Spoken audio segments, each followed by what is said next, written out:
Hello everyone, जैसे कि आप लोगों को पता है कि अभी हर जगह पे जो है एग्जामिनेशन हो रहे हैं।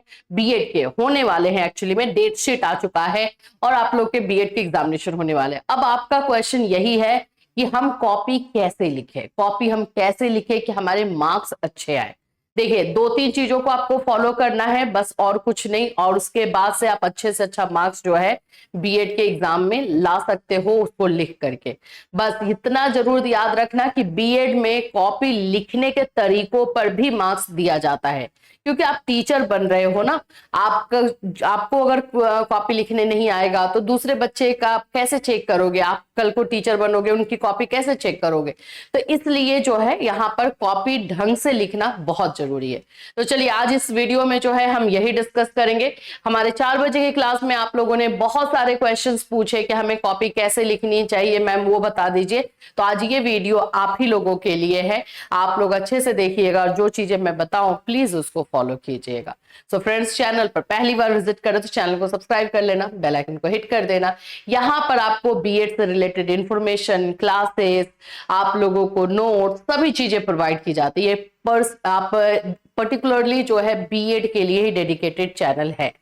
आप जाकर के हमारे ऐप पर अगर आपका जो भी यूनिवर्सिटी है, आप उस यूनिवर्सिटी का जो है नोट्स ले सकते हो। वहां से आप लोग जो है अपना बैच जो है वो परचेस कर सकते हो। जो भी आपका बैच है, बैच में हम लोगों का जो है गेस्ट क्वेश्चन होता है, आप लोगों का जो है क्लासेस होते हैं, पीवाईक्यू होते हैं, टेस्ट होता है। पूरा पर्टिकुलरली आपको एक डिजाइन करके एक क्लास दिया जाता है, जिससे आपको कहीं और से कुछ लेने की जरूरत ना हो।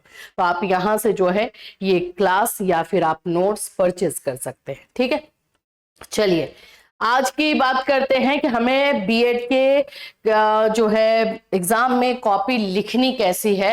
तो सबसे पहली चीज जो हम 3 चीजों को पहले तो आप समझ लेना। 3 चीजें जो है बीएड के एग्जाम में कॉपी लिखते समय आप लोगों के लिए जरूरी है। पहला क्या है? अपना प्लानिंग। ठीक है, बीएड एग्जाम 2026 का हम लोग बात कर रहे हैं।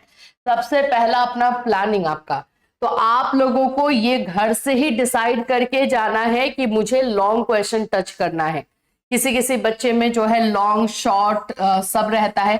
तो पहले हमेशा आप लोग लॉन्ग क्वेश्चंस करेंगे, ये मैं पहले आपको बता देती हूँ। ठीक है, फिर उसके बाद शॉर्ट करोगे, फिर उसके बाद आप लोग का ऑब्जेक्टिव रहेगा या फिर वेरी शॉर्ट रहेगा तो वो करोगे। ये रीजन है इसका। एक लॉन्ग क्वेश्चन छूट जाएगा ना तो ये 15-16 मार्क्स का जितना रहेगा सारा आपका लेके चला जाएगा। फिर उसके बाद वेरी शॉर्ट रहे या ऑब्जेक्टिव रहे वो वाला आप जो है टच करोगे। ठीक है, दूसरा ये स्ट्रैटेजी आपको घर से बना के जानी है और हर एक क्वेश्चन के लिए टाइम आपको फिक्स कर लेना है।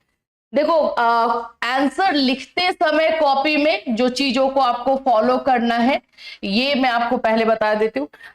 मैं खुद बीएड की कॉपी चेक करती हूँ, हमें इंस्ट्रक्शन मिलता है as a teacher, as a examiner, copy checker. मुझे जो है कुछ इंस्ट्रक्शंस मिलते हैं, वो इंस्ट्रक्शंस मुझे फॉलो करने होते हैं, बेसिक इंस्ट्रक्शंस होते हैं। सबसे पहले तो आप लोग करोगे क्या? तो आप लोग ना 3 पार्ट में अपने किसी भी क्वेश्चन को डिवाइड करोगे कि आप एक इंट्रोडक्शन दोगे अच्छा सा। जो भी क्वेश्चन आप लोगों का पूछ रहा है उसमें आपका इंट्रोडक्शन, उस टॉपिक का, वो टॉपिक क्या है, किसे कहते हैं, वो बहुत अच्छा होना चाहिए, सॉलिड होना चाहिए। ठीक है, वो टू द पॉइंट वाला होना चाहिए। दूसरा, आप लोगों का इंट्रोडक्शन के बाद आपके क्वेश्चन, जो क्वेश्चन है उसका मिड पार्ट आता है, जिसको हम लोग बोलते हैं बॉडी। उसको हम क्या बोलते हैं? बॉडी। इस पर आप लोगों को जरूर ध्यान देना। इस बॉडी में आप लोगों को जो है, जो हमारे साइकोलॉजिस्ट होते हैं उनके स्टेटमेंट, उनकी परिभाषा, उनको जो है आप लोगों को अच्छे तरीके से लिखना होता है। उसको आप लोग को इन्वर्टेड कॉमा में दे करके लिखना होता है। और लॉन्ग क्वेश्चन में कम से कम जो है 2 से 3 स्टेटमेंट साइकोलॉजिस्ट का या फिलोसोफर का होना चाहिए। और शॉर्ट में 1 भी लिखोगे, 2 भी लिखोगे तो चल जाएगा। ठीक है, तो ये हमारा इंट्रोडक्शन वाला कैसा होना चाहिए मैं भी बताऊंगी। मिड पार्ट यानी कि बॉडी है, हो गया। एंड द लास्ट जब हम एंडिंग करेंगे तो एंडिंग भी हम कुछ ऐसे ही नहीं करके छोड़ देंगे। हमारा कंक्लूजन, जिसको कि हम बोलते हैं निष्कर्ष, ये हमारा सही तरीके से होना चाहिए। निष्कर्ष, एंडिंग भी हमारा सही से होना चाहिए। अब हम तीनों पार्ट पे बात करते हैं। इंट्रोडक्शन कैसा होना चाहिए? तो जो भी टॉपिक आपसे पूछा गया है ना, जो टॉपिक आप लोगों से पूछा जा रहा है उसको अच्छे से एक्सप्लेन करना। जैसे कि एक एग्जांपल लेते हैं, जैसे ग्रोथ एंड डेवलपमेंट है गया कि वृद्धि किसे कहते हैं, विकास किसे कहते हैं। तो वृद्धि किसे कहते हैं आप उसको एक्सप्लेन जब करोगे तो वो आपका इंट्रोडक्शन हो जाएगा। मान लो कि आपका क्वेश्चन आ गया कि विकास की विशेषता बताइए या विकास के सिद्धांत बताइए। अगर आपको विकास का सिद्धांत पूछ रहा है या प्रिंसिपल ऑफ डेवलपमेंट पूछा तो डायरेक्ट हम वहां से स्टार्ट नहीं करेंगे। हम पहले विकास क्या होता है वो जरूर बताएंगे, चाहे क्वेश्चन में लिखा हो या ना लिखा हो। वो इंट्रोडक्शन होता है उस टॉपिक के बारे में। चाहे आप बीच का उसका आंसर लिख रहे हो, कोई भी लिख रहे हो, उसका इंट्रोडक्शन देना बहुत जरूरी है, ताकि एग्जामिनर को पता चले कि हम किस टॉपिक को एक्सप्लेन कर रहे हैं या मैं चेक कर रहा हूं, वो उसको स्टार्टिंग में पता चल जाए। ठीक है, तो इंट्रोडक्शन बहुत अच्छा होना जरूरी है। मिड पार्ट जो बॉडी है इसमें बहुत सारी चीजें आती है। स्टेटमेंट जिसको मैं बोल रही हूं इसमें आपका डेफिनेशन यानी कि परिभाषा आता है। आप कोई भी टॉपिक को उसकी परिभाषा जो है जरूर लिखोगे।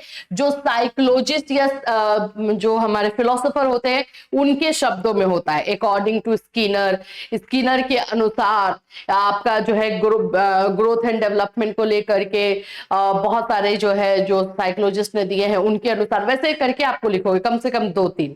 फिर उसके बाद स्टेटमेंट के बाद इस मिड बॉडी में बहुत सारी चीजें आती है बाबू। फ्लो चार्ट एक बनाओगे, फ्लो चार्ट जरूर बनाओगे।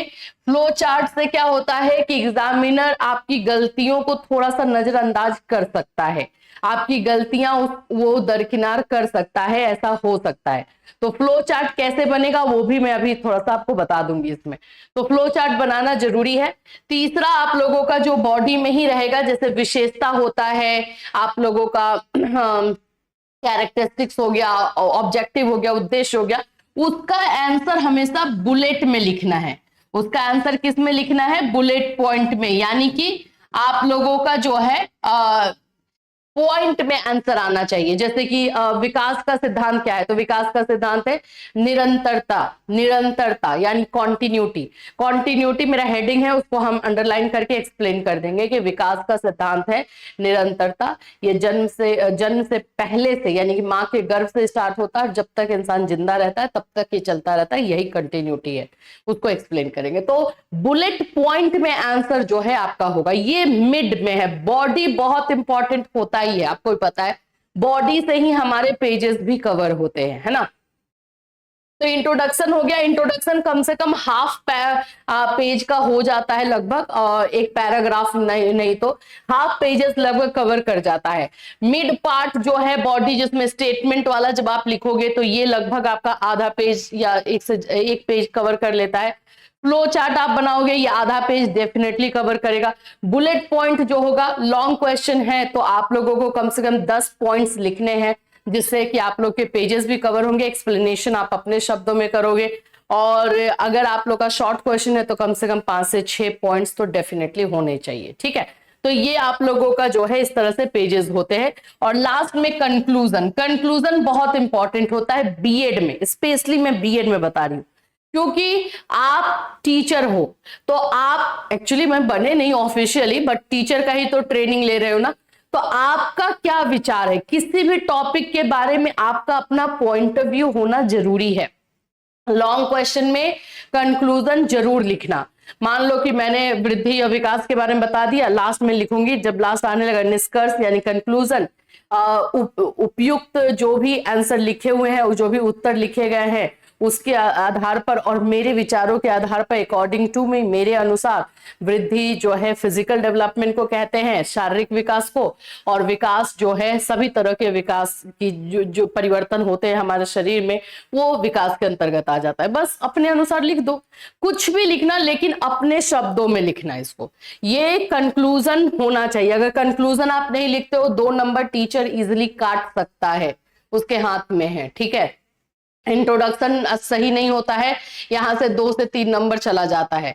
फिर मान लो ये मिड पॉइंट में अगर आपने डेफिनेशन नहीं लिखा, इसमें 2 नंबर चला जाएगा। फ्लो चार्ट नहीं बनाए हो तो आपकी गलतियां टीचर को, एग्जामिनर को थोड़ा ज्यादा ही दिखाई देगी, उसमें 1-2 नंबर कट जाता है।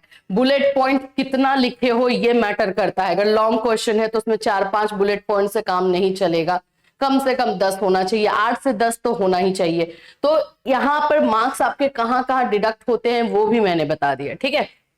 तो ये सारी चीजें आंसर लिखने का एक तरीका होता है जो कि आपको बीएड में यूज करना चाहिए। फ्लो चार्ट कैसे बनाएंगे वो भी थोड़ा सा मैं आपको बता देती हूँ इसी वीडियो में। देखो, फ्लो चार्ट 3 तरह से बना सकते हो। एक तो ये सर्कल वाला फ्लो चार्ट हो जाता है, जो भी चीजें हैं यहाँ लिखोगे और इसको इस तरह से निकाल के बना दोगे। थोड़ा फिनिशिंग अच्छा होना चाहिए, ठीक है। एक ये हो गया। दूसरा हो जाता है टेबल फ्लो चार्ट, यहाँ पे लिख दिए जिसके बारे में लिखना है, यहाँ पर इस तरह से, इसको हम बोलते हैं टेबल फ्लो चार्ट, ठीक है।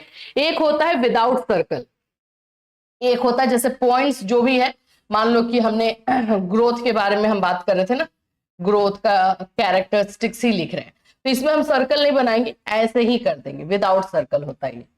तो इस तरह से है, अलग अलग तरीके से जो है फ्लो चार्ट बना सकते हो। फ्लो चार्ट कोई डिफिकल्ट नहीं होता, कोई इसमें रॉकेट साइंस नहीं है, आप इजीली इसको कर सकते हो। तो इस तरह से जो है आप लोग को कॉपी लिखना है।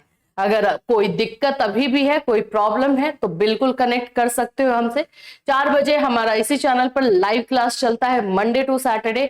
आप वहां पर आकर के अपने क्वेश्चंस पूछ सकते हैं। आई होप आपको इस वीडियो से काफी बेनिफिट हो। फिर मिलूंगी, till that take care everyone.